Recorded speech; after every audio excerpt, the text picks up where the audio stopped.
है आखिर रज़ा ने ख़त्म सुखन इस पे कर दिया, खालिक का बंदा खल्क का आका कहूँ तुझे। तमाम लोग मोहब्बत व अकीदत के साथ उस नबी की बारगाह में, जिस नबी की अज़मत व शान को बयान करते हुए मेरे पीरो मुर्शिद ताजुश शरिया फ़ख्रे अज़हर फरमाते हैं, जहाँ में उनकी चलती है वो दम में क्या से क्या कर दें। जहाँ में उनकी चलती है वो दम में क्या से क्या कर दें। ज़मी को आसमां कर दें, सुरैया को सरा कर दें। फिजा में उड़ने वाले यूं ना इतराएं निदा कर दें। वो जब चाहें जिसे चाहें उसे फरमा रवा कर दें। तमाम लोग मोहब्बत व अकीदत के साथ गुंबद खजरा की जानिब लो लगाकर दुरूद पाक की डालियां मोहब्बत की थालियों में सजाकर पेश करें। पढ़िए बाबाज़े बुलंद अल्लाहुम्मा सल्ली अला सय्यदना व मौलाना मुहम्मदिन व बारिक वसल्लिम सलातुन व सलामन अलैका या रसूल अल्लाह सल्लल्लाहु ताला अलैहि वसल्लम। 10 मिनट तक आप हजरात को मुझे बर्दाश्त करना होगा, उसके बाद 1-1.5 घंटे तक मैं आपको बर्दाश्त करूंगा, ठीक है। जो लोग रोड पे टहल रहे हैं या मिंबर शरीफ के पीछे आवाजें कर रहे हैं, उनसे कहिएगा कि 10 मिनट के लिए आ जाएं महफिल पाक में और आवाजें बंद कर दें। थोड़ा मैं सादगी के माहौल में बोलने का आदी हूँ। पहली बार आया मैं आपके इलाके में, तो मैं नबी पाक सल्लल्लाहु अलैहि वसल्लम की सीरत मुक़द्दसा आपके सामने बयान करूँगा। और जो आज हमारे हालात हैं, हमने नबी की जो सीरत को भुला दिया है, मैं उसको भी आपके सामने पेश करूँगा। तो आवाज़ को साफ कर दे, थोड़ा सा बॉक्स को थोड़ा दूर से कैच करे आवाज़। इस दिल में उजालों का बसेरा नहीं होता, इस दिल में उजालों का बसेरा नहीं होता, सरकार ना आते तो सवेरा नहीं होता। इस दिल में उजालों का बसेरा नहीं होता, सरकार ना आते तो सवेरा नहीं होता। और सरकार की आमद पे जो करते हैं चरागा, सरकार की आमद पे जो करते हैं चरागा, आंगन में कभी उनके अंधेरा नहीं होता। सरकार की आमद पे जो करते हैं चरागा, आंगन में कभी उनके अंधेरा नहीं होता। और मेरा इमाम कहता है, हश्र तक डालेंगे हम पैदाइशे मौला की धूम, मिसले फारिस नजद के किले गिराते जाएंगे। और खाक हो जाएं अदू जलकर मगर हम तो रजा, अरे दम में जब तक दम है जिक्र उनका सुनाते जाएंगे। दम में जब तक दम है, नारे रिसालत में जब तक सरकार की आमद, फैज़ाने सैयद नसीम अख्तर कादरी, दम में जब तक दम है, दम में जब तक दम है जिक्र उनका सुनाते जाएंगे। ये शेर जहन में रखिए और पूरी तकरीर को आप सुनिएगा, क्योंकि वक्त काफ़ी हो चुका है। मैं ज़्यादा वक्त आपका नहीं लूँगा। मेरे बाद खुसूसी खिताब आपको खतीब अहले सुन्नत मुबल्लिग इस्लाम नाशर मसलक आला हज़रत अल्लामा मौलाना मुफ्ती शहादत हुसैन साहिब किबला मधुपुरी का समाअत करना है। बस उनके आने से कब्ल जो है वो मैं मदीने वाले मुस्तफ़ा की सीरत मुक़द्दसा को बयान करके कुछ अपने नामा आमाल में नेकियां जमा करने की कोशिश कर रहा हूँ। मोहब्बत से दुरूद पाक सुनाए। अल्लाहुम्मा सल्ली अला सय्यदना व मौलाना मुहम्मदिन व बारिक वसल्लिम सलातुन व सलामन अलैका या रसूल अल्लाह सल्लल्लाहु ताला अलैहि वसल्लम। मैंने कुरान मुक़द्दस की एक आयत करीमा तिलावत करने का शरफ हासिल किया। मेरा रब कुरान में फरमाता है, या अय्युहन नबिय्यु, एक गैब की खबरें देने वाले नबी, इन्ना अरसलना का शाहिदों व मुबश्शिरों व नज़ीरा, बेशक हमने आपको भेजा गवाह बनाकर, खुशखबरी सुनाने वाला बनाकर, डर सुनाने वाला बनाकर। अब इस आयत करीमा में मुझे सिर्फ 2 लफ्ज पे बहस करनी है हज़रत। एक अरसलना पे, और आगे मेरा रब फरमाता है सिराजम मुनीरा, हमने आपको रोशन चराग बना करके भेजा। सिर्फ पूरी तकरीर इन्हीं 2 लफ्ज पे मैं आज करूंगा। अरसलना जो बना है ये बाबे इरसाल से बना है मुबारक भाई, बाबे इरसाल से। और इरसाल के माना आते हैं भेजना, और भेजी वो चीज जाती है जो पहले से मौजूद हो। भेजी वो चीज जाती है जो पहले से मौजूद हो। मैं यहां से भुवनेश्वर जाऊं, आप मुझे भेजेंगे तो मतलब ये है कि मैं पहले से मौजूद हूं तभी तो जाऊंगा। रब फरमाता है हमने आपको भेजा गवाह बनाकर, तो भेजी वो चीज जाती है जो पहले से मौजूद हो। तो मुस्तफा कब से हैं? मुस्तफा कब से हैं? वो लोग सोचे जो कहते हैं कि नबी हमारी तरह बशर हैं। मैं हदीस कुदसी आपको सुनाता हूँ। हदीस कुदसी उसे कहते हैं कि फरमान खुदा का हो और रिवायत करने वाले मुस्तफ़ा जाने रहमत हों। हजरात, रावी जितना ज्यादा कवि होता है हदीस उतनी ही ज्यादा मोतबर होती है। अगर रावी हजरत अब्दुल्ला इब्ने उमर है तो हदीस लाजवाब है। रावी हजरत अब्दुल्ला इब्ने अब्बास है तो हदीस का जवाब नहीं। रावी हजरत अब्दुल्ला इब्ने जुबैर है तो हदीस का जवाब नहीं। और रावी हजरत इमाम हसन है तो हदीस का जवाब नहीं। रावी हजरत इमाम हुसैन है तो हदीस का जवाब नहीं। अरे रावी मौला अली शेर खुदा है तो उस हदीस का जवाब नहीं। रावी हजरत उस्मान गनी है तो हदीस पाक का जवाब नहीं। रावी हजरत उमर फारूक आजम है तो उस हदीस का जवाब नहीं। और रावी हजरत अबू बकर सिद्दीक है तो उस हदीस पाक का जवाब नहीं। अब आप सोचे, जिस हदीस के रावी खुद मदीने वाले मुस्तफा हो, जिसके रावी खुद मेरे आका हो, वो हदीस कितनी मोतबर होगी है। कौले मोहम्मद कौले खुदा, फरमान ना बदला जाएगा, बदलेगा जमाना लाख मगर कुरान ना बदला जाएगा। तो कुरान के अलावा जो मेरे रब ने फरमाया अपने महबूब से, उसे हदीस कुदसी कहते हैं। रब फरमाता है कुन तो कंजम मखफिया, मैं छुपा हुआ खजाना था, मुझे कोई नहीं जानता था। कौन जानता? जब कोई था ही नहीं तो कौन जानता? मैं छुपा हुआ खजाना था। फ़अहबब्तु अन उरफ़ा, तो मैंने खुद पसंद किया कि मैं पहचाना जाऊं। कोई साजिद हो मैं मसजूद बनूं, कोई आबिद हो मैं माबूद बनूं। मेरा रब फरमाता है मुझे कोई पहचानने वाला नहीं था, मुझे कोई सजदा करने वाला नहीं था, मुझे कोई याद करने वाला नहीं था। फ़अहबब्तु अन उरफ़ा, तो मैंने खुद पसंद किया कि मैं पहचाना जाऊं। फ़ख़लक़तु ख़ल्क़ा, तो मैंने एक मखलूक को पैदा फरमाया। और एक रिवायत में फ़ख़लक़तु मुहम्मदा सल्लल्लाहु अलैहि वसल्लम, मेरा रब फरमाता है तो मैंने मोहम्मद सल्लल्लाहु अलैहि वसल्लम को पैदा फरमाया। कब पैदा फरमाया?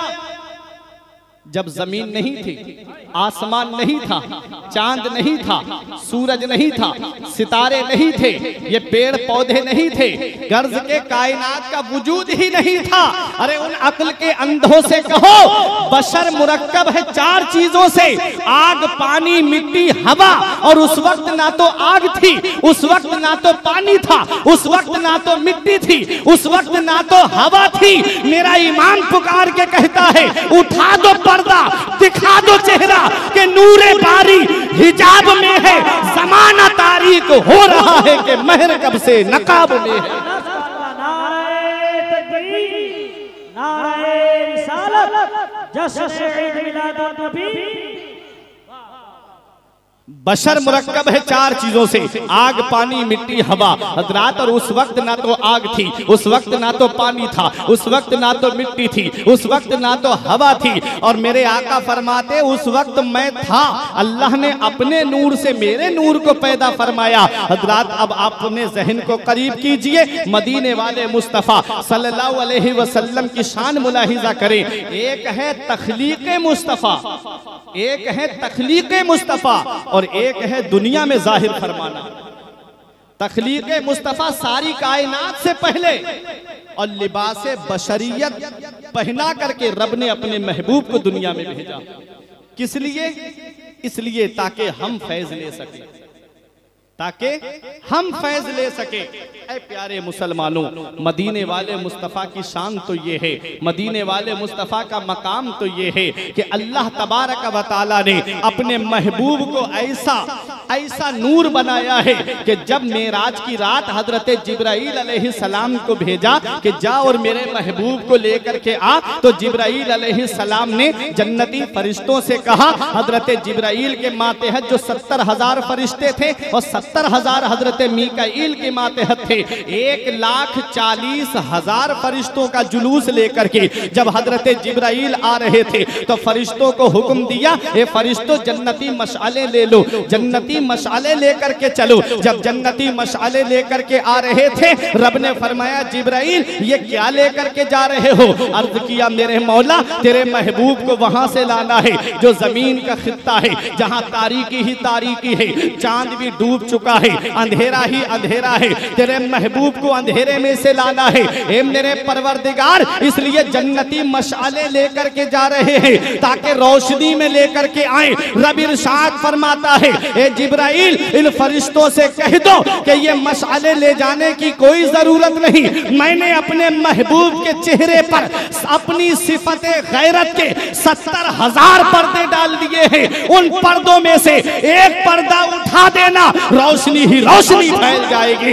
इसी को मेरा इमाम बरेली से पुकार के कहता है, बुझ गई जिसके आगे सभी मशाले, बुझ गई जिसके आगे सभी मशाले, शम्मा वो लेके आया हमारा नबी, शम्मा वो लेके आया हमारा नबी। हज़रात, तो ये मेरे आका है और मेरे आका हुजूर सल्लल्लाहु अलैहि वसल्लम नूर हैं। और कैसे नूर? रब फरमाता है, हमने आपको रोशन चराग बना के भेजा, हमने आपको रोशन सूरज बना के भेजा। ये उलमाए किराम जानते हैं, इनको आप सिर्फ शोरा मत समझिएगा, ये अल्हम्दुलिल्लाह अपने वक्त के आलिम हैं। सिराज के दो माना आते हैं, एक माना है सूरज, सूरज के कुरान में रब फरमाता है वजअलना सिराजों वहाजा, हमने दहकता हुआ सूरज बनाया। तो सिराज के माना सूरज के हैं और एक माना है सिराज के चराग के। और चराग की तारीफ मुफ्ती अहमद यार खान नईमी यूं करते हैं कि चराग उसे कहते हैं कि जिससे नूर हासिल किया जाए और चराग की रोशनी में कोई कमी ना आने पाए। ये चराग की तारीफ है, चराग से नूर हासिल किया जाए, रोशनी ली जाए और चराग की रोशनी में कोई कमी ना आए। मिसाल के तौर पर ख्वाजा गुलाम सरवर एक मोमबत्ती जला के यहाँ पे रख दें या एक चराग जला के यहाँ पर रख दें, पूरी बस्ती वालों से, कुर्बो जवार वालों से ये ऐलान कर दें कि आ जाओ और अपने अपने घर के चराग इससे जला के ले जाओ, इससे रोशन करके ले जाओ, ले जाओ। अब सब अपने अपने घर के चराग जला ले, मोमबत्ती जला ले। मुझे बताओ जो चराग ख्वाजा गुलाम सरवर ने यहाँ लगाया, जलाया, क्या उसकी रोशनी में कोई कमी आएगी? आप बताओ, कोई कमी नहीं आएगी। ये मिसाल से मैंने आपको समझाया। रब फरमाता है महबूब हमने आपको रोशन चराग बना करके भेजा है। और मेरे आका कैसे रोशन चराग हैं? आदम इसी नूर से चमके हैं, हजरत शीश इसी नूर से चमके हैं, हजरत इदरीस इसी नूर से चमके हैं, हजरत इब्राहिम इसी नूर से चमके, हजरत इस्माइल इसी नूर से चमके, हजरत इसहाक इसी नूर से चमके। और आगे बढ़ो, हजरत जकरिया इसी नूर से चमके, हजरत यहिया इसी नूर से चमके, दाऊद अलैहिस्सलाम इसी नूर से चमके हैं, सुलेमान अलैहिस्सलाम इसी नूर से चमके हैं, हजरत मूसा इसी नूर से चमके हैं, हजरत हारून इसी नूर से चमके हैं, हजरत याकूब इसी नूर से चमके, हजरत यूसुफ इसी नूर से चमके, हजरत अय्यूब इसी नूर से चमके, हजरत ईसा इसी नूर से चमके, अरे सिद्दीक अकबर इसी से चमके, फारूक आजम इसी से चमके, उस्मान गनी इसी नूर से चमके, मौला अली इसी नूर से चमके, इमाम हसन इसी नूर से चमके, इमाम हुसैन इसी नूर से चमके, इमाम ज़ैनुल आबिदीन इसी नूर से चमके, अरे इमाम मोहम्मद बाकिर इसी नूर से चमके, इमाम जाफर सादिक इसी नूर से चमके, इमाम मूसा कासिम इसी नूर से चमके, इमाम अली रजा इसी नूर से चमके, इमाम तकी इसी नूर से चमके, इमाम नकी इसी नूर से चमके, इमाम हसन अस्करी इसी नूर से चमके, अरे इमाम मारूफ करखी इसी नूर से चमके, गौसे आजम इसी से चमके, गरीब नवाज इसी से चमके। और आगे बढ़ो, हजरत मखदूम अशरफ जहांगीर सिमना मस्तानी इसी नूर से चमके हैं, बाबा फरीद इसी नूर से चमके, साबिर पाक कलियरी इसी नूर से चमके। और आगे बढ़ो, देवा के वारिस पाक इसी नूर से चमके हैं, मकनपुर के शहमदार इसी नूर से चमके हैं। जब मेरे इमाम की नजर पड़ी तो बरेली से पुकार के कहते हैं, चमक तुझसे पाते हैं सब पाने वाले, चमक तुझसे पाते हैं सब पाने वाले, मेरा दिल भी चमका दे चमकाने वाले।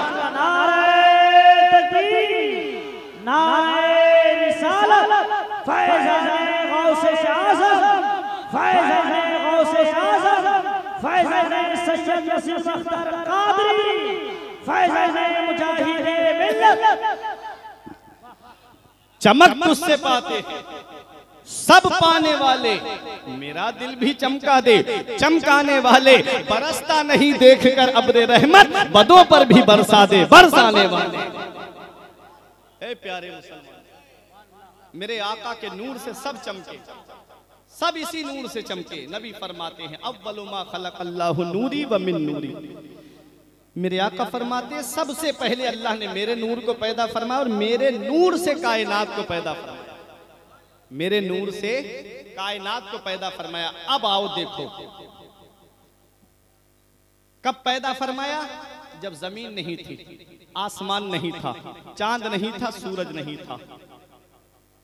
ऐ मेरे परवरदिगार, पहले जमीन का फर्श बिछा देता, फिर अपने महबूब को भेजता। पहले आसमान का शामियाना लगा देता, फिर अपने महबूब को भेजता। पहले चांद और सूरज की रोशनी कर देता, फिर अपने महबूब को भेजता। अल्लाह ने जमीन से पहले, आसमान से पहले, चांद और सूरज से पहले, हवा से पहले, मिट्टी से पहले अपने महबूब के नूर को पैदा फरमाया। ऐसा क्यों? तो सुनो, मैं एक मिसाल से आपको समझाना चाहता हूँ। अल्हम्दुलिल्लाह हमारे मुबारक भाई मदीना मुनव्वरा हुजूर के रोजे का दीदार करके आए हैं। यही दुआ है परवरदिगार आलम इनके सदक़े में हम सबको नबी पाक के रोजे की हाजिरी नसीब फरमाए। वो मुबारक दयाल अल्लाह अल्लाह, जहाँ पूरी जिंदगी ये दुआ करते हैं, दिखा दे या इलाही वो मदीना कैसी बस्ती है जहाँ पर रात दिन मौला तेरी रहमत बरसती है। उस दयार में जाने के लिए अभी फिर मुबारक भाई बता रहे थे कि अगले महीने फिर हुजूर के रोजे पे जा रहा हूँ। अल्लाह सलामत रखे, सलाम अर्ज कर दीजिएगा हम गुनाहगारों का। हज़रात मुबारक भाई जा रहे हैं नबी के रोजे पे, ठीक, हज करने के लिए जा रहे हैं या उम्रा करने के लिए जा रहे हैं। लोग मुबारकबाद देने आते हैं। मुबारक भाई, आपकी किस्मत का जवाब नहीं, आपकी शान का जवाब नहीं, आप उस दयार में जा रहे हो जहाँ के लिए हम पूरी जिंदगी दुआ करते हैं। हमारा भी सलाम अर्ज कर दीजिएगा, सलाम अर्ज कर दीजिएगा। उन्हीं मुबारकबाद देने वालों में एक साहब ऐसे आए जिनके पास गुलाब का पेड़ था, गुलाब का पौधा था। बोले, अरे मुबारक भाई, आपकी किस्मत का जवाब नहीं, ये गुलाब का पौधा ले लीजिए। इन्होंने कहा कितने का है?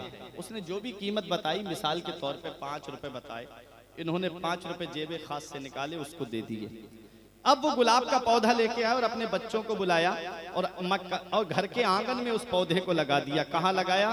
मिट्टी के अंदर। समझते रहिएगा, अल्लाह ने जमीन से पहले, आसमान से पहले, चांद और सूरज से पहले अपने महबूब को पैदा फरमाया। ऐसा क्यों? पहले ये चीजें पैदा फरमा देता, फिर अपने महबूब को भेजता। तो मैं मिसाल से समझा रहा हूँ। देखें, गुलाब का पौधा लगाया मुबारक भाई ने, अब अपने बच्चों से कहा, मैं जा रहा हूँ हज करने के लिए या उम्रा करने के लिए, मेरे गैर मौजूदगी में इसका ख्याल रखना। ये चले गए, तशरीफ ले गए, वापस आए, आते ही पूछा, वो मेरा गुलाब कहाँ है? बच्चों ने कहा, अब वो पौधा नहीं रहा, अब तो वो बड़ा हो गया है, उस पे गुलाब आ गए, उस पे गुलाब आ गए। अरे बोलो मोहब्बत से सुभान अल्लाह, गुलाब आ गए हैं। अब ये आए आंगन में और उस पे जब गुलाब खिले हुए देखे तो मुस्कुरा पड़े, चेहरा फरहतो इब्तिसात से झूम उठा खुशी, और खुशी में जुमला निकला मुंह से, मेरा गुलाब। क्या कहा? मेरा गुलाब। निसार भाई, मेरा गुलाब। अल्लाह अकबर। फौरन जमीन ने दामन पकड़ लिया, हजरत अभी ताजा ताजा हज करके आए हो, अभी से इतनी बड़ी बात ना बोलो मेरा गुलाब। अगर मेरा सीना नहीं होता तो ये गुलाब का पौधा कहाँ रखते, अगर मेरा सीना नहीं होता तो ये गुलाब का पौधा कहाँ पर जमाते। जमीन ने कहा ये तुम्हारा गुलाब नहीं है, ये मेरा गुलाब है। आसमान ने कहा ये जमीन इतना बड़ा दावा ना कर, इतने बड़े बोल ना बोल, अगर मेरा शामियाना नहीं होता तो ये पौधा कैसे परवान चढ़ता। ये तेरा गुलाब नहीं है, ये मेरा गुलाब है। पौधा एक है, जमीन अलग एहसान जता रही है, आसमान अलग एहसान जता रहा है। इतने में हवा ने कहा ये जमीन और आसमान से इतनी बड़ी बातें ना करो, अगर मैं इसे झूला ना झुलाती तो ये पौधा कैसे परवान चढ़ता। ये सिर्फ तुम्हारा गुलाब नहीं है, ये मेरा गुलाब भी है। इधर जैसे ही हवा ने ये कहा मेरा गुलाब है तो सुबह की शबनम ने कहा ए हवा, अगर झूला तूने झुलाया है, नसीमे बहार बनकर के झुलाया है, मौसमे बहार बनकर के झुलाया है, तो रात को मुंह मैंने धुलाया है। ये सिर्फ तेरा गुलाब नहीं है बल्कि मेरा गुलाब भी है। देखो पौधा एक है और अब जमीन अलग एहसान जता रही है, आसमान अलग एहसान जता रहा है, और सूरज अलग एहसान जता रहा है, चांद अलग एहसान जता रहा है, हवा अलग एहसान जता रही है, शबनम अलग एहसान जता रही है। अल्लाह तबारक व तआला ने अपने महबूब को जमीन बनाने से पहले पैदा फरमाया, आसमान बनाने से पहले पैदा फरमाया, चांद और सूरज पैदा फरमाने से पहले पैदा फरमाया, मिट्टी पानी आग और हवा के पैदा फरमाने से पहले महबूब को पैदा फरमाया, ताकि ये दुनिया देख ले जिसे मैंने अपना महबूब बनाया है वो किसी का एहसान लेने नहीं आया है बल्कि सारी कायनात पर एहसान करने के लिए आया है।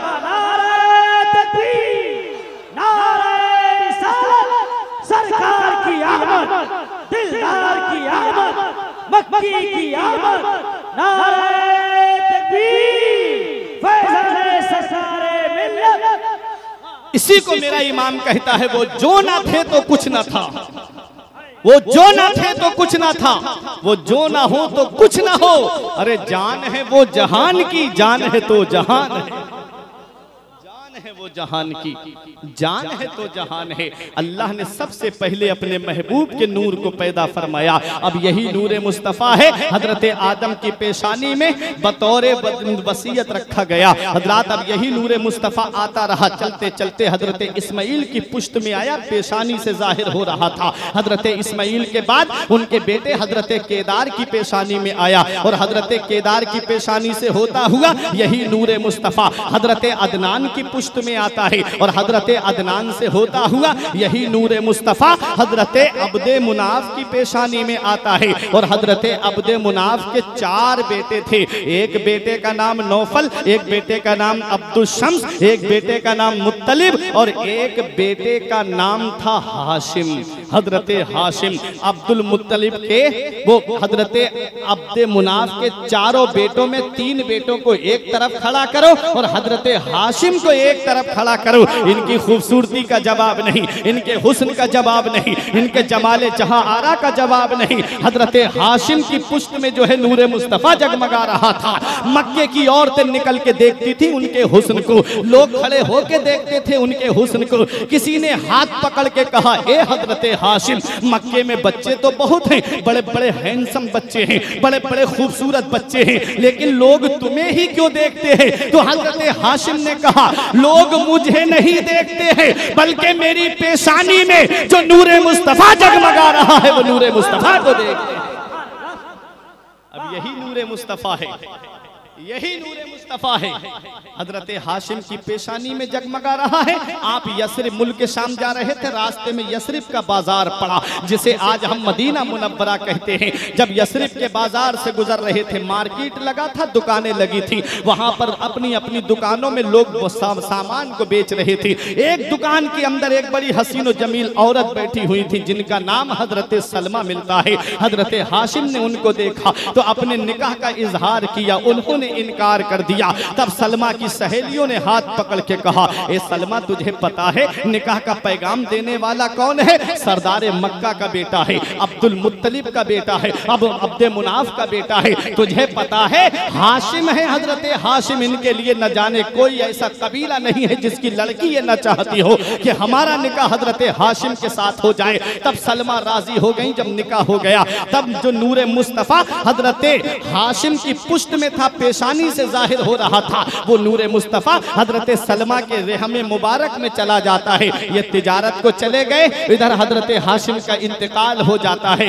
इधर मक्के के कुछ लोग आए थे और इधर बच्चा पैदा हुआ था सलमा के शिकम से। बच्चे तुम्हारे यहाँ भी पैदा होते हैं, बच्चे हमारे यहाँ भी पैदा होते हैं। जब बच्चे पैदा होते हैं तो उनके बाल काले होते हैं, लेकिन आज जो बच्चा मदीने में पैदा हुआ है उसके बाल काले नहीं बल्कि सफेद हैं। और जब किसी के बाल सफेद पड़ जाते हैं तो हमारे यहाँ मिसाल बोली जाती है, अरे ये तो बूढ़ा हो गया, इसके बाल सफेद पड़ गए। जब बच्चा पैदा हुआ तो उनके बाल सफेद देख करके अहले अरब ने कहा, हाजा शैबा, ये तो बूढ़ा है, हाजा शैबा, ये तो बूढ़ा है। उसी से उनका नाम शैबा पड़ गया। हजरात तारीख बताती है। इधर मक्के के कुछ लोगों ने देखा कि ये हाशिम की निशानी है, ये हाशिम के बेटे हैं, जाकर के मुत्तलिब को खबर दी। अब मुत्तलिब आए अपने भतीजे को लेने के लिए, सलमा ने भेज दिया। और जब वो मक्का पहुंचे तो मक्के वालों ने देखा कि ये बच्चा तो बड़ा खूबसूरत है लेकिन मुत्तलिब के घर का नहीं लगता, मुत्तलिब के खानदान का नहीं लगता।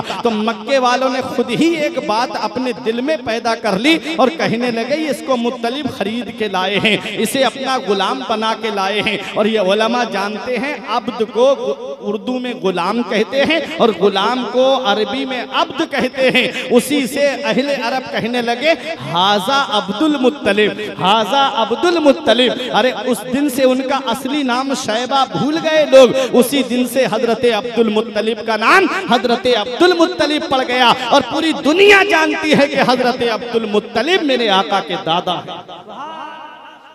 ये हजरत अब्दुल मुत्तलिब, इनकी पेशानी में नूरे मुस्तफ़ा जगमगा रहा है। होते होते हजरत अब्दुल मुत्तलिब के 12 बेटे, बरिवायत मुख्तलिफ, एक बेटे हजरत अब्दुल्ला, उनकी पेशानी में नूरे मुस्तफ़ा आया। और हजरत अब्दुल्ला की पेशानी में नूरे मुस्तफ़ा जगमगा रहा था।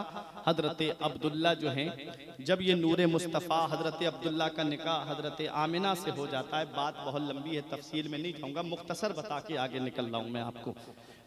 तो नूरे मुस्तफ़ा हजरत आमिना के शिकम अतहर में चला गया। अब हजरत अब्दुल्ला को हजरत अब्दुल मुत्तलिब ने भेजा, मुल्क शाम जाओ बेटा, कुछ खरीदारी कराओ, कुछ सामान ले आओ ताकि हमारा लाडला दुनिया में आए तो बेहतरीन दावत का इंतजाम करेंगे। गए हजरत अब्दुल्ला। यसरिब में तबीयत खराब हो गई, जिसे आज हम मदीना शरीफ कहते हैं। तो जो सामान खरीदा था वो तो काफिले के साथ भेज दिया, लेकिन ये कहा कि मैं ठीक हो गया तो आ जाऊंगा, ना मेरे बाबा से कहना कि जब मेरा नूरे नजर आए तो उसके आमद पे जो है वो दावत के एहतिमाम में कोई कमी ना करे। ये कहा हजरत अब्दुल्ला ने, काफिला चला गया। हजरत अब्दुल मुत्तलिब ने देखा काफिले को, बेटा नहीं, पूछा मेरा बेटा, उनकी तबीयत खराब हो गई, वो यसरिब में है।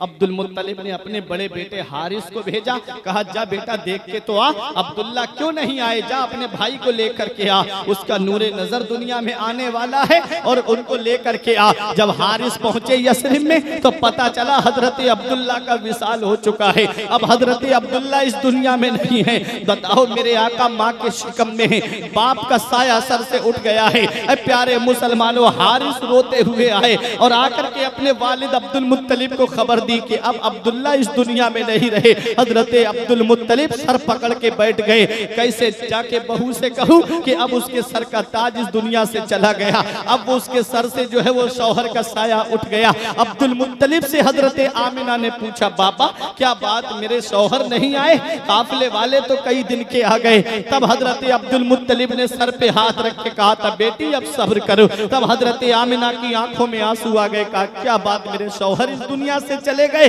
कहा बेटी अब सब्र करो। हजरत आमिना की आंखों में आंसू आ गए, क्योंकि ये बात वही औरत समझ सकती है कि जो शिकम से जो हामिला हो और उसके सर से शौहर का साया सर से उठ जाए, तो सोचो उस औरत के दिल पे क्या बीतती है कि आने वाला बच्चा यतीम कहलाएगा, आने वाला बच्चा यतीम कहलाएगा, लोग उस बच्चे को क्या क्या कहेंगे। हजरत आमिना ने रब की बारगाह में अर्ज की, मेरे मौला तूने तेरे प्यारे महबूब की, तेरा प्यारा महबूब मेरे शिकम में परवान चढ़ रहा है और तूने मेरे शौहर का साया सर से उठा लिया। हे मेरे परवरदिगार ऐसा क्यों? तो रब की रहमतों ने जवाब दिया, आमिना इनके वालिद का साया हमारी हिकमत से उठा है। हम दुनिया वालों को दिखाना चाहते हैं कि जो हमारा महबूब है वो किसी के सहारे का मोहताज नहीं है, उसका खुदा उसका सहारा है और वो सारी खुदाई का सहारा है। हजरत आमिना, ये हजरत आमिना रोती थी याद करके रातों में हजरत अब्दुल्ला को। मेरी माँ और बहनों, अगर शौहर जिंदा है तो उनकी खिदमत कर लो, अगर शौहर हयात है तो उनकी कदर कर लो। न मैंने देखा दुनिया का जायजा लेकर के जिस औरत के सर से शौहर का साया उड़ जाता है उसकी न मायके में इज्जत होती है न ससुरे। तुम्हारी बहू उनका सोग नहीं मनाती, उनका गम नहीं मनाती। अब्दुल मुत्तलिब बोले बात क्या है? कहा जिस गली से गुजरती है खुशबू आती है और जिधर से गुजरे खुशबू से गली महक जाती है। कहा तो तुम इस हालत में औरत खुशबू नहीं लगा सकती। उस वक्त का भी यही दस्तूर था। हजरत अब्दुल मुत्तलिब घर पे आए और आकर के अपनी बीवी जिनका नाम फातिमा था, कहा तुम पूछो आमिना से क्या वो मेरे बेटे अब्दुल्ला का गम नहीं मनाती? तब हजरत फातिमा ने कहा था मैं नहीं पूछूंगी। कहा क्यों? कहा अभी 2-3 दिन पहले मैंने पूछने की कोशिश की थी, आमिना की पेशानी से एक नूर निकला, मेरी पेशानी पे लगा, मैं बेहोश हो गई। मेरे अंदर हिम्मत नहीं कि मैं आमिना से पूछूं, तुम ही जाकर के पूछ लो। हजरत अब्दुल मुत्तलिब आए और आके कहने लगे बेटी क्या मैं तुझसे कुछ पूछ सकता हूँ? कहा हाँ हाँ पूछिए अब्बा क्या बात है। कहा बेटी ये बता क्या तू अपने शौहर का गम नहीं मनाती? क्या तू अब्दुल्ला का सोग नहीं मनाती? कहा मेरे अब्बा जब से अब्दुल्ला के विसाल की खबर सुनी रातों में याद करके उनको रोती हूँ। मेरे लिए तो रातों में उनकी याद जो है वो एक याद बन करके रह गई है। मैं उन्हें याद करती रहती हूँ और आंखों से आंसू बहाती रहती हूँ। कहा मैं जब से अब्दुल्ला के विसाल की खबर सुनी है तब से मेरी आंखों से आंसू नहीं रुकते हैं। कहा बेटी तो ये तो बता तू खुशबू क्यों लगाती है? तब हजरत आमिना ने कहा अब्बा मैंने खुशबू नहीं लगाई है बल्कि अब्दुल्ला की अमानत मेरे शिकम में जब से आई है मैंने खुशबू इस्तेमाल नहीं की है। मैं जिस गली से गुजरती हूँ गलियां खुशबू से महक जाती हैं। अरे अब्बा और ताज्जुब की बात सुनो, अरे सिर्फ खुशबू ही नहीं बल्कि जब मैं कुएं पे जाती हूँ तो कुएं का पानी जब मेरी सहेलियां भरती हैं तो डोल को रस्सी से खींचती हैं, थक जाती हैं और जब मैं कुएं के करीब पहुंचती हूँ तो पानी ऊपर आ जाता है। कहता है आमिना परेशान मत हो, मैं खुद तेरे पास आ रहा हूँ। ए मेरे अब्बा जान, मैं जिस गली से गुजरती हूँ उन गलियों में जब तक रेत पे चलती हूँ कुछ असर नहीं होता और जैसे ही पत्थर पे कदम रखती हूँ पत्थर मोम बन जाता है। ए मेरे अब्बा सिर्फ यही नहीं बल्कि जब मैं जंगल से निकलती हूँ तो दरख्त नीचे आकर के मुझे सलाम करते हैं और मैं जिस गली से गुजरूं गलियां खुशबू से महक जाए। मेरा ईमान पुकार के कहता है उनकी महक ने दिल के गुंजे खिला दिए हैं, उनकी महक ने दिल के गुंजे खिला दिए हैं। जिस राह चल गए हैं कूचे बसा दिए हैं। नारे तकबीर, नारे रिसालत, हुजूर मुजाहिदे मिल्लत, सरकार की आमद, दिलदार की आमद, मदीने की आमद, नारे तकबीर।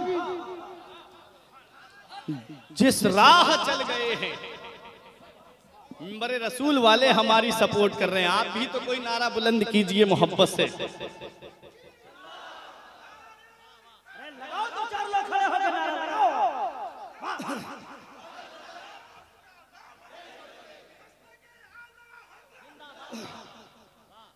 जिस राह चल गए हैं कूचे बसा दिए हैं। मेरा इमाम कहता है भीनी खुशबू से महक जाती हैं गलियां वल्लाह, भीनी खुशबू से महक जाती है गलियां वल्लाह, कैसे फूलों में बसाए हैं तुम्हारे गेसू, और क्या महकते हैं महकने वाले, बू पे चलते हैं भटकने वाले। ये मेरे आका हुजूर सल्लल्लाहु अलैहि वसल्लम के नूर की बरकत है। हजरत आमिना कहती मैंने खुशबू नहीं लगाई है, जब से अब्दुल्ला की अमानत मेरे शिकम में आई है मैंने खुशबू को हाथ नहीं लगाया है। अल्लाह अकबर, ये मेरे आका की शान है। हजरात अब उस नूर के जलवागरी का वक्त आ गया। अब वो नूर इस दुनिया में आने वाला है जिसके सदके में आसमान बना, जिसके सदके में जमीन बनी, जिसके सदके में चांद बना, जिसके सदके में सूरज बना। अरे चांद मुंतजिर है महबूब कब आएगा, सूरज मुंतजिर है महबूब कब आएगा, जमीन मुंतजिर है महबूब कब आएगा, आसमान मुंतजिर है महबूब कब आएगा। तो चांद ने सूरज से पूछा,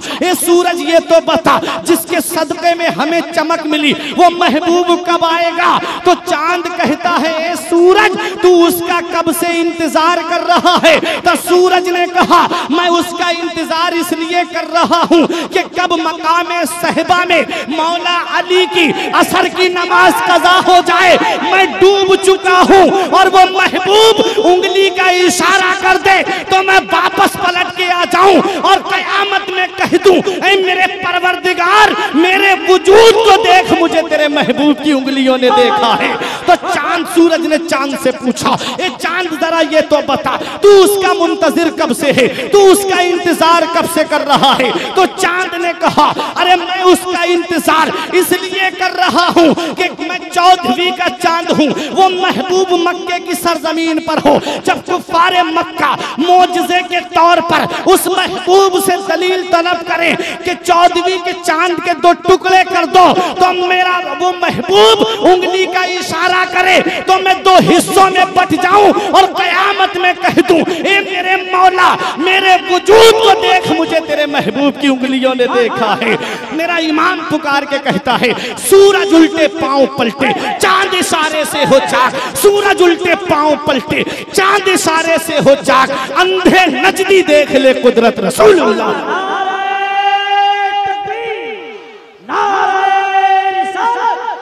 सरकार की आमद, सरकार की आमद, इश्क मोहब्बत, इश्क मोहब्बत, फैज़ाने सरकारे मिल्लत, फैज़ाने मुजाहिदे मिल्लत। सारी कायनात मुंतजिर है, वो महबूब आने वाला है, वो महबूब आने वाला है। अल्लाहु अकबर, वो महबूब आने वाला है। ए मक्का गोद तो तेरी होगी, कुर्ब खाना काबा का होगा, मकान हजरत अब्दुल्ला का होगा, गोद हजरत आमिना की होगी। वो महबूब आएगा, सब मुंतजिर, वो महबूब आएगा, वो महबूब आने वाला है। हजरात उस महबूब की आमद से पहले देखो मक्के का हाल क्या हो चुका था। उस दौर को जमाना जाहिलियत के नाम से याद किया जाता है। हजरत ईसा पैगंबर जब आसमान पे जा रहे थे तो ऐलान करके गए थे, लोगों मेरे बाद एक रसूल आएगा, मैं तुम्हें खुशखबरी देता हूँ, मेरे बाद एक रसूल आएगा, उसका नाम अहमद होगा। ये कह के आसमान पे चले गए। तब से लेके हजरत ईसा से लेके मेरे नबी की आमद तक 570 या 71 साल का जमाना गुजर गया। कोई नबी नहीं आया, कोई रसूल नहीं आया, कोई पैगंबर नहीं आया। कौम की हालत ऐसी दिगरगू हो चुकी थी। आज मेरी कौम का इमाम 1 महीना लोगों को मसाइल ना बताए तो कौम की हालत कहां से कहां पहुंच जाती है। वो तो 570 साल का जमाना गुजर गया था, कोई रसूल नहीं, कोई नबी नहीं। वो ऐसा दौर था किसी के यहाँ बेटी पैदा हो जाती तो वो अपने आप को सबसे बड़ा मनहूस समझता था। भाई अपनी बहन को खुद अपने हाथों से ज़िबा कर देता था ताकि मैं किसी का साला ना कहलाऊं, कोई मेरा बहनोई ना कहलाए। बेटा माँ को बाजार में बेच करके आता था हजरात, या अपनी माँ को खुद अपने पास में रख लेता था और एक मर्डर हो जाता, एक कत्ल हो जाता तो उसके बदले में 100 कत्ल का रास्ता खुल जाता था। ऐसा हाल हो चुका था मक्के वालों का। जुए और शराब के आदी हो चुके थे, औरतों को जुए में हार जाया करते थे।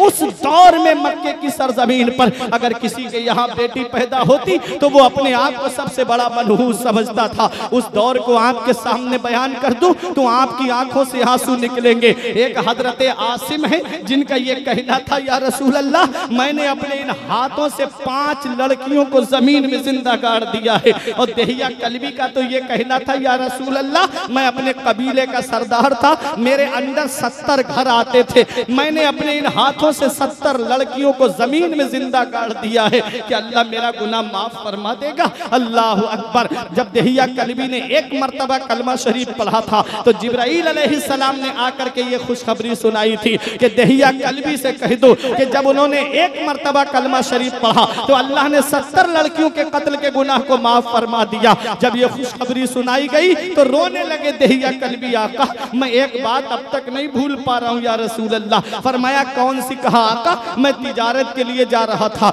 मेरी बीबी हामिला थी, शिकम से थी, मैंने कहा कि लड़का पैदा हो तो मिठाई बांटना, बेटा पैदा हो तो खुशी का इजहार करना, और लड़की पैदा हो तो गला दबा करके मार देना। कहते मैं ये कह के चला गया। अल्लाह अकबर। कहते कई साल के बाद जब मैं वापस आया तो मैंने दरवाजा खटखटाया, एक फूल सी बच्ची ने मेरे घर का दरवाजा खोला। मैंने कहा तू कौन है? बोली आप कौन हो? मैंने कहा मैं इस घर का मालिक हूँ। बोले मैंने कहा मैं इस घर का मालिक हूँ। उस बच्ची ने कहा मैं इस घर के मालिक की बेटी हूँ। कहते मेरे कदम पकड़ लिए बच्ची ने, अब्बा आप कहाँ चले गए थे? मैं कब से आपका इंतजार कर रही थी। मैं रोजाना पूछती थी अम्मी से मेरे अब्बा कब आएंगे, रोजाना पूछती थी अम्मी से कि मेरे वालिद कब आएंगे। अम्मी कहती बड़ी जल्दी आने वाले हैं बेटी। अब्बा बड़ी देर कर दी आपने आते आते, मैं कब से आपकी मुंतजिर थी। अल्लाह अकबर। दहिया कल्बी कहते मैं घर के अंदर गया, मैंने अपनी बीबी से कहा ये किसकी बच्ची है? कहा मेरे शौहर चेहरा नहीं देखते, इसकी नाक देखो तुमसे मिलती है, इसके रुखसार देखो तुमसे मिलते हैं, इसकी पेशानी देखो तुमसे मिलती है, इसका नक्शा देखो तुमसे मिलता है, इसकी जुल्फे देखो तुमसे मैच करती हैं। ए मेरे शौहर ये तुम्हारी बेटी है। कहते मैंने कहा तुझे मेरी नसीहत याद नहीं थी कि लड़का पैदा हो तो मिठाई बांटना, बेटा पैदा हो तो खुशी का इजहार करना, लड़की पैदा हो तो गला दबा के मार देना। कहते मेरी बीबी ने मुझसे कहा हाँ हाँ मेरे शौहर मुझे याद था, मेरी बच्ची जब पैदा हुई मेरे बराबर में लिटाई गई तो मैं इसका गला दबाना चाह रही थी। मेरी ममता ने मुझसे झंझोड़ के कहा खबरदार अगर तूने इसका गला दबा दिया तो कयामत तक बेटियों का भरोसा माँ की ममता से उठ जाएगा, इसलिए इस बच्ची को मत मारना। ए मेरे शौहर क्या लड़का क्या लड़की, ये तो सब माँ की नजरों में दोनों बराबर होते हैं। अल्लाह अकबर। अगर किसी के यहाँ बेटी पैदा हो जाती उस दौर में लोग अपने आप को मनहूस समझते थे। मैं आपसे पूछना चाहता हूँ उस वक्त के जालिम काफिर इतने बड़े जालिम होने के बावजूद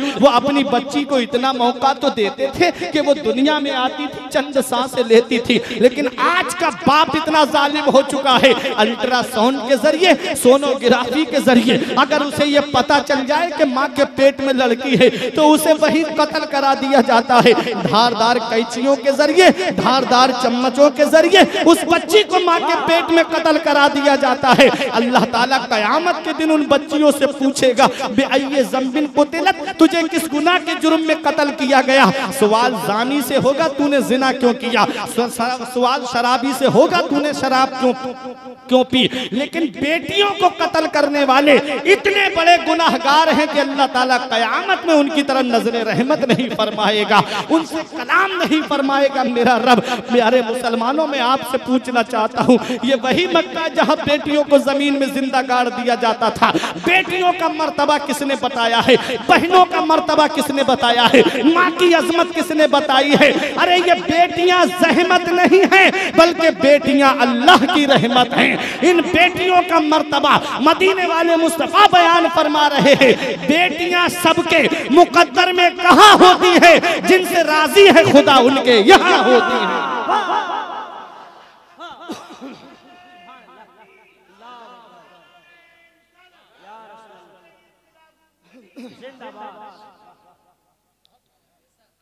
बेटियों की अल्लाह अकबर। मेरा रब कुरान में फरमाता है, दलील दे दूं 25वां पारा, रब फरमाता है यखलुकु मा यशा, वो अल्लाह है जमीन और आसमान का बादशाह, जो चाहता है वो पैदा फरमाता है। यहबु लिमन यशाउ इनासा व यहबु लिमन यशाउ ज़ुकूर, अल्लाह जिसे चाहता है उसे लड़कियां अता फरमाता है अल्लाह जिसे चाहता है उसे लड़के अता फरमाता है, और युज़व्विजुहुम ज़ुक्रानो व इनासा, और अल्लाह जिसे चाहता है उसे लड़के और लड़कियां दोनों अता फरमाता है। जिसे चाहता है लड़के और लड़कियां दोनों अता फरमाता है, और अल्लाह जिसे चाहता है उसे बांझ बना देता है। सब अल्लाह के दस्ते कुदरत में है, तो इसमें बंदे का कोई दखल नहीं है। और आज अगर लड़कियां पैदा हो जाएं तो उस बहू को ताने देना शुरू कर दिए जाते हैं। उस बहू के ऊपर इतने तानो तशनी के जहर आलू तीर छोड़े जाते हैं कि वो बेचारी अपनी जिंदगी को बोझ समझने लगती है। लेकिन आओ मैं एक साइंसी एतबार से एक बात आपको बता दूं, बच्चे की जो पैदाइश होती है जिन कीटाणुओं के जरिए होती है वो दो तरह के होते हैं। एक का नाम ऐस है और एक का नाम वाय है। ऐस लड़के वाले कीटाणु, वाय लड़की वाले कीटाणु। अरे ऐस से जाकर के मिलता है तो लड़का पैदा होता है, और ऐस वाय से जाके मिलता है तो लड़की पैदा होती है। लेकिन अल्लाह की शानो कुदरत देखो कि अल्लाह तबारक व तआला ने औरत के अंदर लड़की वाले कीटाणु नहीं रखे हैं, सिर्फ लड़के वाले कीटाणु रखे हैं। और मर्द के अंदर अल्लाह ने दोनों कीटाणु रखे हैं। तो जिस औरत को लड़कियां ज्यादा पैदा होने पर ताने दिए जाते हैं उसमें औरत का कोई कसूर नहीं है। अपने बेटे से कहो, अरे बेटे का भी कोई कसूर नहीं है, ये अल्लाह की नेमत है। अल्लाह जिसे चाहता है उसे बेटे अता फरमाता है, अल्लाह जिसे चाहता है उसे बेटियां अता फरमाता है, और अल्लाह जिसे चाहता है उसे बेटे और बेटियां दोनों अता फरमाता है। सब अल्लाह के दस्ते कुदरत में है, सब अल्लाह के दस्ते कुदरत में है। मेरा रब कुरान में फरमाता है वला तक़तुलू औलादकुम मिन खशियत इमलाक नहनु नर्ज़ुकुकुम व इय्याहुम। मेरा रब फरमाता है तुम अपनी औलाद को गरीबी के डर से कत्ल मत करो, हम तुम्हें भी रोजी देते हैं, तुम्हारी औलाद को भी रोजी देते हैं। खिलाने वाली जात अल्लाह की है, पिलाने वाली जात अल्लाह की है, रोजी देने वाली जात अल्लाह की है। हाँ मैंने जायजा लिया है, जब तक मेरी शादी नहीं हुई तो मेरी रिस्क की बरकत अलग थी, जब शादी हो गई तो बरकत अलग है, और जब बच्चे हो गए तो उसकी बरकत अलग है। मेरा रब इतनी बरकत अता फरमाता है, बच्चों के नसीब से इतना अता फरमाता है, वरना कहाँ उड़ीसा, कहाँ बरेली, कहाँ झारखंड, कहाँ उड़ीसा। ये अल्लाह तबारक व तआला की है कि अल्लाह कभी बेटियों के नसीब से अता फरमाता है, कभी बेटों के नसीब से अता।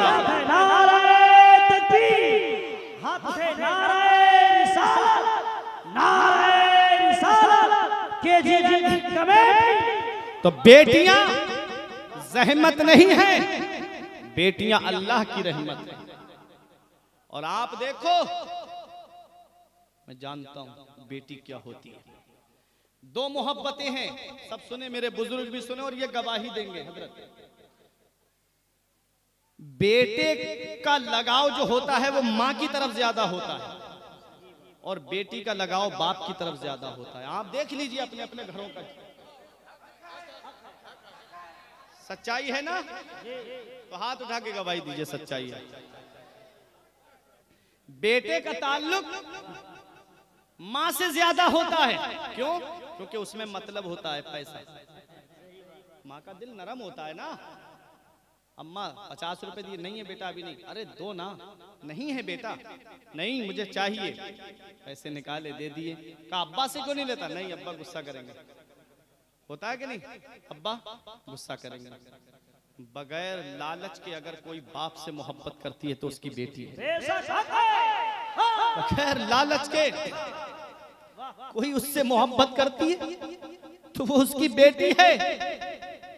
और हमने देखा है बुढ़ापे में माँ बाप को जब लड़के घर से बाहर निकाल देते हैं तो ये बेटियां हैं जो अपने घर पे रख के बूढ़े माँ बाप की खिदमत करती नजर। उन्हीं की पैदाइश पे आंसू, उन्हीं की पैदाइश पे चेहरे बिगाड़ना। इतना याद रखना, जुल्मते वक्त में तनवीर बन के आती हैं, जुल्मते वक्त में तनवीर बन के आती हैं, खुशनुमा जीस्त की तहरीर बन के आती है। और बेटियों से जिन्हें नफरत है ये बतला दो उन्हें, अरे बेटियां बाप की तकदीर बन के आती हैं।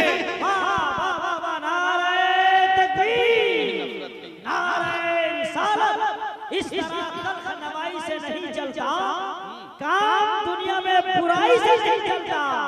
मेरी बेटी की दुआएं भी है इसमें शामिल, फकत मेरी कमाई से नहीं चलता। क्या बात है, वाह। बेटियां बाप की तकदीर बन के आती हैं। और एक शायर ने कहा था, महक रहा है दिलों का जहान बेटी से, महक रहा है दिलों का जहान बेटी से, जमाने भर में बड़ी घर की शान बेटी से।